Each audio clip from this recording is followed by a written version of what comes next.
रहस्यमय यात्रा part 7। Geetanjali. Okay sir, वैसे आप मुझे आप मत बोला कीजिए। तिलक सहमति में मुस्कुरा देता है। गीतांजलि तिलक के कमरे से बाहर जाती है और मिस्टर कमल के पास पहुंचती है। गीतांजलि। मिस्टर कमल, हमारे नए प्रोजेक्ट के लिए न्यूज़पेपर में ऐड देनी है, उसके लिए आप तिलक सर से मिल लीजिएगा। कमल। कैसे व्यक्ति हैं स्वभाव से? गीतांजलि। ठीक है, थोड़ा रिजर्व नेचर के लगे मुझे, सिर्फ काम से ही मतलब है। कमल। यानी पिछले बॉस से अलग हैं, उन्हें काम से कुछ कम ही मतलब रहता था।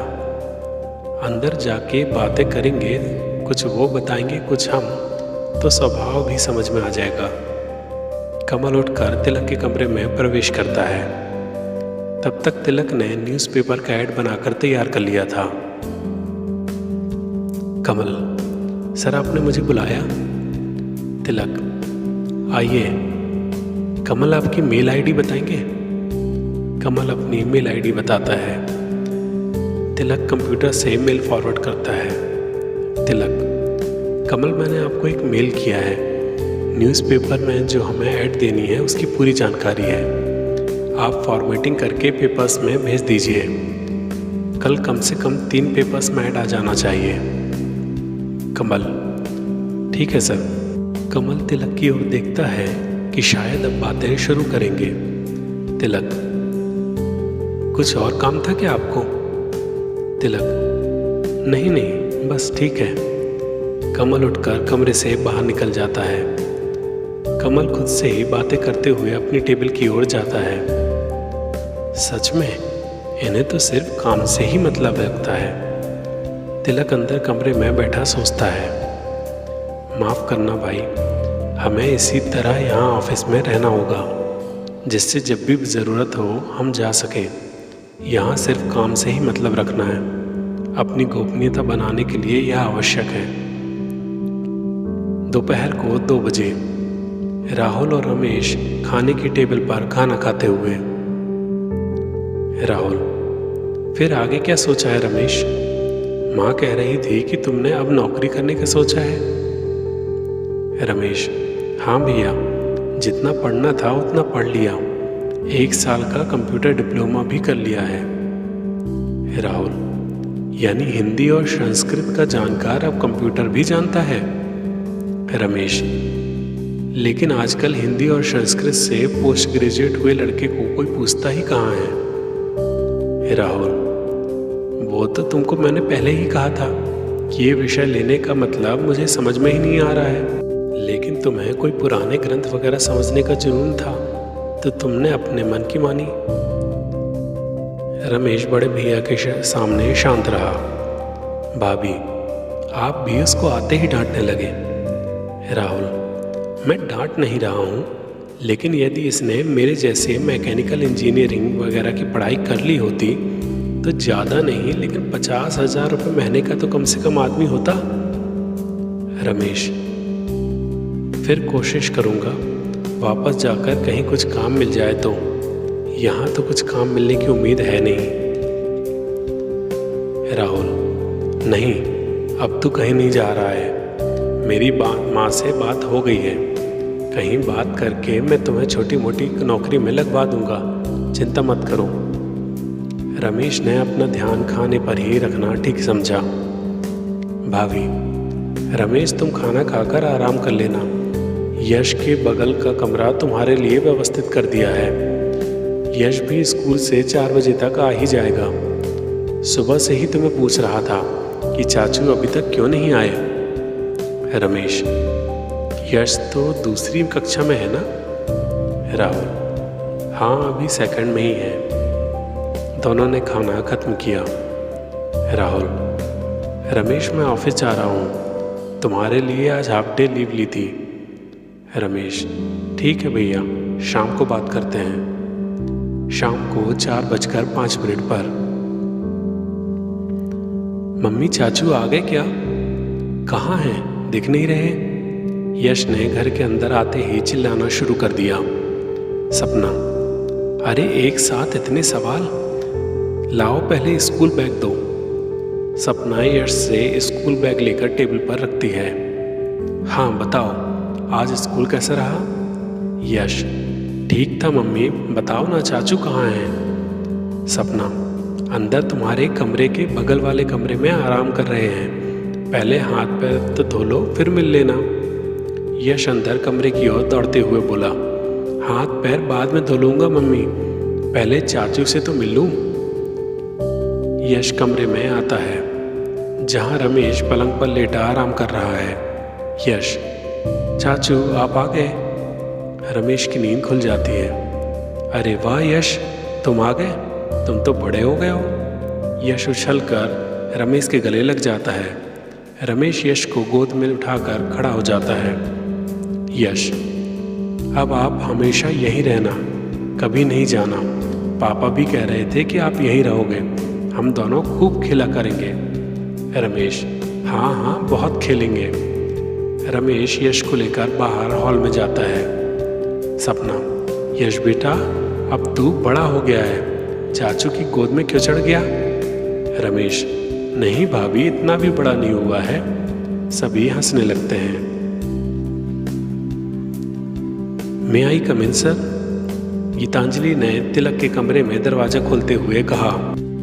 तिलक, आइए गीतांजलि जी, मैंने आपकी प्रोग्रामिंग देख ली है, ज़रूरत के अनुसार सही है। आप फ्रंट पेज की डिज़ाइन लाई हैं क्या? गीतांजलि अपना लैपटॉप कंप्यूटर तिलक के सामने रख देती है और कुर्सी पर बैठ जाती है। तिलक, अच्छी मेहनत की है आपने, इसमें आप थोड़ा। तिलक गीतांजलि को ऐप के मुख्य पृष्ठ में कुछ संशोधन करने के लिए बताता है, जो गीतांजलि को भी बहुत पसंद आता है। गीतांजलि, अरे वाह सर, ये तो मैंने सोचा ही नहीं था। मिस्टर ठाकरे ठीक कहते थे कि आपके जैसे अच्छे प्रोग्रामर बहुत कम ही होते हैं। तिलक अपनी तारीफ सुनकर मुस्कुरा देता है। तिलक, ठीक है, अब कल देखते हैं कि न्यूज़पेपर ऐड से कोई अच्छा और हमारी ज़रूरत के अनुसार व्यक्ति मिलता है या नहीं। मुख्य समस्या उसी के मिलने पर ही खत्म होगी। गीतांजलि, आप फिर मुझे आप बोल रहे हैं? तिलक पुनः मुस्कुरा देता है। गीतांजलि जब से कमरे में आई थी बार बार घड़ी की ओर ही देख रही थी। पुनः घड़ी देखने पर तिलक ने गौर किया। तिलक, तुम बार बार घड़ी देख रही हो, कहीं जाना है क्या? गीतांजलि, सर 5:30 बज गए हैं, ऑफिस बंद होते होते 6 बज जाएगा। तिलक, तो क्या हुआ, ऑफिस का समय तो 5:30 बजे तक है ना, थोड़ी बहुत देर तो हो ही जाती है। गीतांजलि, हाँ वो तो है, पर।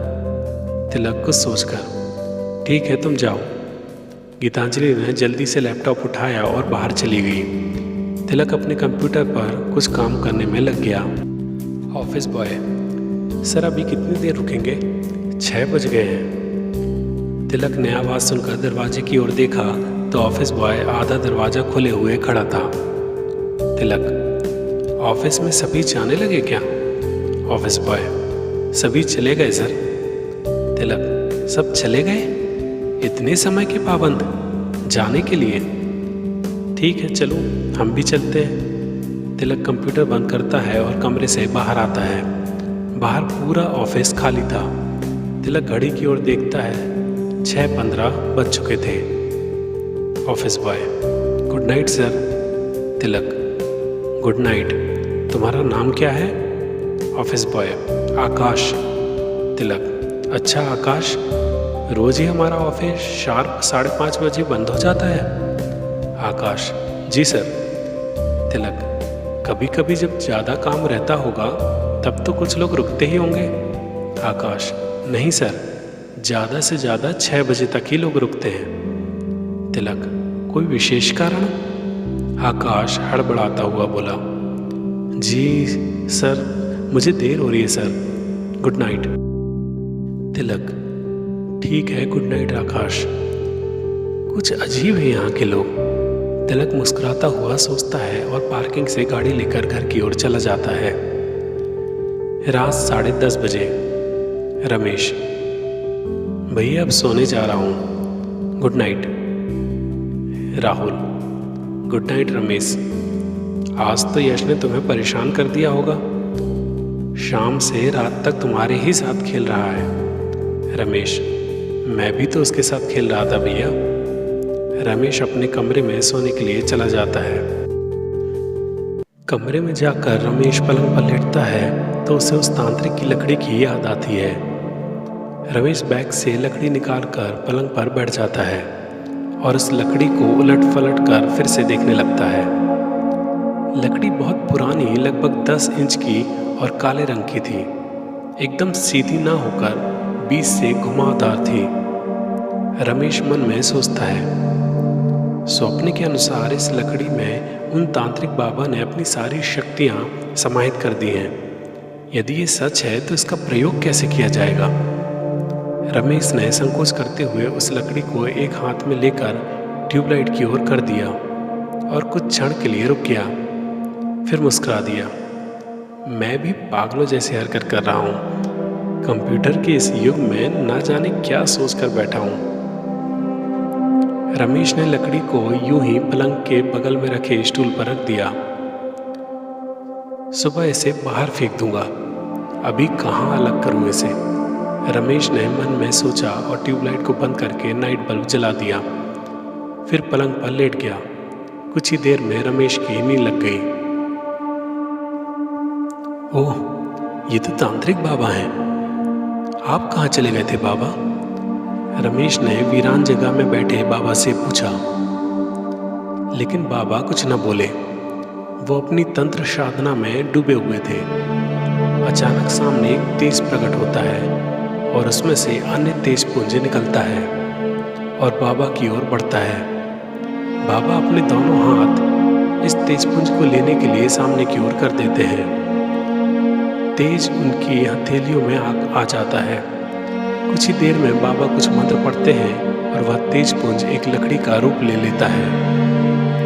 दूर खड़ा रमेश, अरे ये तो वही लकड़ी है जो आप मुझे दे गए थे। एक लड़का बाबा के पास से गुजरता है। बाबा उस लड़के को रोकते हैं, उसका हाथ पकड़ते हैं और वह लकड़ी उसे थमा देते हैं। रमेश, ये कौन लड़का है? बाबा ने जिस लकड़ी को इतनी तंत्र साधना से प्राप्त किया था, वही लकड़ी इतनी आसानी से इस लड़के को दे दी। सच में बाबा महान व्यक्ति हैं। लड़का वहाँ से आगे बढ़ जाता है। आगे जाकर उस लकड़ी को कभी इस दिशा में तो कभी उस दिशा में दिखाता है और फिर उसे एक किनारे में फेंक देता है। रमेश, कितना बेवकूफ़ है। इतनी बेशकीमती और शक्तिशाली लकड़ी को यूं ही फेंक कर चला जा रहा है। मुझे इसे रोकना होगा। हे लड़के, सुनो। रमेश तेजी से उसके पीछे भागता है। और तेज और तेज। रुको। अचानक उसके पैर से कोई चीज टकराती है और वो तेजी से गिर जाता है। रमेश घबराकर पलंग से उठकर बैठ जाता है। ये कैसा स्वप्न था? रमेश पसीना पोंछते और हाँफते हुए बोला, वो तांत्रिक बाबा, वो लकड़ी और हाँ, वो लड़का। सोने से पहले मैं भी तो इस लकड़ी को सुबह फेंक देने के बारे में सोच रहा था। नहीं, सोच नहीं रहा था, निश्चय ही किया था कि सुबह इसे फेंक दूंगा। क्या वो लड़का स्वयं मैं था? हाँ, मैंने स्वयं को ही देखा। यानी मैं स्वयं ही स्वयं को दौड़कर रोकने का प्रयास कर रहा था। कितना अद्भुत स्वप्न था। इसका मतलब मेरा यह निर्णय गलत है और नियति ने मुझे इसके लिए स्वप्न के द्वारा आगाह किया है। रमेश ने लकड़ी पुनः हाथ में उठा ली। मुझे इस पर विश्वास करना होगा। हाँ, इस बार पूरे विश्वास और इच्छा को दृढ़ करके इसका प्रयोग करना होगा। रमेश ने एकाग्रचित्त होकर लकड़ी को अपने एक हाथ की हथेली पर रखकर नाइट बल्ब की ओर कर दिया। जोरों की आवाज के साथ नाइट बल्ब फूट जाता है। घबराकर रमेश ने अंधेरे में ही लकड़ी को तकिया के नीचे रख दिया। पूरे घर की लाइट चली गई थी। आवाज सुनकर राहुल रमेश के कमरे की ओर मोबाइल की लाइट जलाकर दौड़ते हुए आया। राहुल, क्या हुआ रमेश? यहाँ से कोई धमाके की आवाज़ आई और लाइट चली गई। रमेश, भैया शायद बल्ब फूटा है, उसी के कारण लाइट भी चली गई। राहुल ने टॉर्च नाइट बल्ब की ओर की तो बल्ब फूट गया था। राहुल ने टॉर्च को फर्श की ओर किया तो कुछ कांच के टुकड़े नीचे फैले हुए थे। राहुल, रमेश तुम्हें चोट तो नहीं लगी? रमेश, नहीं भैया, मुझे कुछ नहीं हुआ। राहुल, लगता है शॉर्ट सर्किट के कारण हुआ है, फ्यूज़ उड़ गया होगा, मैं फ्यूज़ बदल देता हूँ। राहुल ने बल्ब निकालकर अलग किया और मेन बोर्ड के पास जाकर फ्यूज़ बदल दिया। रमेश ने फर्श पर पड़े कांच साफ कर दिए। राहुल, ये लो दूसरा बल्ब लगा दिया है, अब आराम से सो जाओ। रमेश, ठीक है भैया, गुड नाइट। राहुल के जाने के बाद रमेश ने दरवाज़ा बंद किया और पलंग पर बैठ गया। ओह, ये तो काम करती है। रमेश ने तकिए से नीचे से लकड़ी को निकालकर हाथ में लेते हुए कहा, फिर भी मुझे इसके प्रयोग के बारे में समझना होगा, इस तरह इसका प्रयोग खतरनाक हो सकता है। कहते हुए रमेश ने लकड़ी को वापस बैग में रख दिया। मुंबई, सुबह का समय 6:30 बजे। गुड मॉर्निंग चाचू, यश ने रमेश के हाथ को हिलाते हुए कहा। रमेश की नींद खुल जाती है। आंख खोलता है तो सामने यश मुस्कुराता हुआ उसकी ओर देख रहा था। रमेश, गुड मॉर्निंग यश बेटा। यश, उठिए ना चाचू, खेलेंगे। रमेश, सुबह से? यश, 10 बजे तो मुझे स्कूल जाना है, थोड़ी देर खेल लेते हैं। रमेश, अच्छा चलो, पहले ब्रश तो कर लूँ। रमेश उठता है, ब्रश करता है और बाहर हॉल में आ जाता है, जहाँ यश दूध का गिलास हाथ में लिए हुए बैठा है। राहुल पेपर पढ़ रहा है और सपना रसोई में चाय बना रही है। यश, चाचू चले खेलने। राहुल, अभी चाचू को चाय तो पी लेने दो। सपना रसोई से 3 कप चाय लेकर आती है। राहुल, रमेश और तीसरा कप खुद लेकर चाय पीने लगती है। सपना, यस तुम्हारा होमवर्क थोड़ा सा बाकी है, कल शाम से रात तक तुम चाचू के साथ खेलते ही रहे, अभी होमवर्क करना जरूरी है। रमेश, यस तुमने बताया नहीं कि तुम्हारा होमवर्क बाकी है, अब हम शाम को खेलेंगे, अभी तुम होमवर्क कर लो, ठीक है? यस मुंह बनाते हुए बोला। अच्छा ठीक है चाचू, लेकिन शाम को ज़रूर खेलेंगे। रमेश, ठीक है पक्का खेलेंगे। यश दूध खत्म करके अपने कमरे में होमवर्क करने चला जाता है। राहुल, रमेश ये देखो पेपर में एक वैकेंसी निकली है, कोई सॉफ्टवेयर कंपनी है जिसे अपने नए प्रोजेक्ट आध्यात्म ऐप ऑफ 21वीं सदी के लिए हिंदी संस्कृत की डिग्री के साथ साथ वेदों पुराणों का भी जानकार चाहिए। ऐसा लगता है जैसे तुम्हारे लिए ही भगवान ने सही समय पर यह पोस्ट निकलवाई है। रमेश राहुल के बगल में सोफे पर बैठ जाता है और ध्यान से उस ऐड को देखने लगता है। रमेश, इसमें तो इंटरव्यू का समय आज ही 12 बजे दिया है। राहुल, ये भी लिखा है कि योग्य व्यक्ति को तुरंत ज्वाइनिंग दी जाएगी। रमेश, वेतन नहीं लिखा है। राहुल, हिंदी संस्कृत और वेद पुराणों के जानकार को कितने देंगे? जितना भी दें ठीक है, जाकर देखो, तब तक मैं भी देखता हूँ। पहले ही कहा था कि मैकेनिकल में कुछ कर लेते तो 30-35 हज़ार से तो शुरुआत हो ही जाती। सपना, आप फिर डांटने लगे सुबह से, अभी जाकर देखने तो दो।